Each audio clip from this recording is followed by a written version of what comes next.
Next பாக்குறது ஒரு Mahindra XUV 500. Okay 2012 model, 2 owner, diesel, W6 variant. வண்டி நல்லா இருக்கும். டுவல் ஏர் பேக், ABS எல்லாம் வந்துடும். அலாய்வில் மட்டும் வராது. மற்றபடி உங்களுக்கு க்ரூஸ் கண்ட்ரோல் எல்லாமே வந்துடும். ஸ்டாண்டர்ட் ஃபீச்சர்ஸ் எல்லாமே வந்துடும். 2012 மாடல், 2 ஓனர், 1,10,000 ஓடி இருக்குன்னா இன்ஜின் எக்ஸலண்டா இருக்குண்ணே. வண்டியில எந்த ஒர்க்கும் செய்ய தேவையில்ல. எடுத்து டே ஓட்டலாம், ரெடி டு டிரைவ் தான். கிலோமீட்டர் 110 ஓடி இருக்கு. அது போக உங்களுக்கு சீட் கவர்லாம் புதுசுதான் போட்டிருக்கு.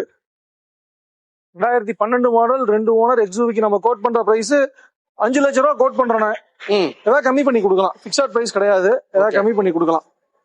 வண்டி நல்லா இருக்கும். பாடியில இந்த பாட்டம் ரஸ்ட் அந்த மாதிரி எதுவும் கிடையாது. ஆமா, பாடி ஒரிஜினாலிட்டியா இருக்கும். அடிபடாத வண்டி. ஃபைனான்ஸ் ஆகுமா இதுக்கு? ஃபைனான்ஸ் கம்மியா தானே ஆகும். எவ்வளவு ஆகும்? ஒரு 350 பண்ணலாம். 3 ரூபானாலும் 2 ரூபா வேணும். ஆமா, எவ்வளவு கேட்டீங்க? 3 ரூபா டு 350 லோன் பண்ணலாம். வண்டியில மைனஸ் பாத்தீங்கன்னா டயர் கம்மியா இருக்கும். 4 டயருமே ஓகே, ஈவனா ஒரு 30% தான் இருக்கும். 12 மாடல் கோட் பண்றது 5 லட்சம் கோட் பண்றோம். ஏதாவது கம்மி பண்ணி கொடுக்கலாம். ஓகே.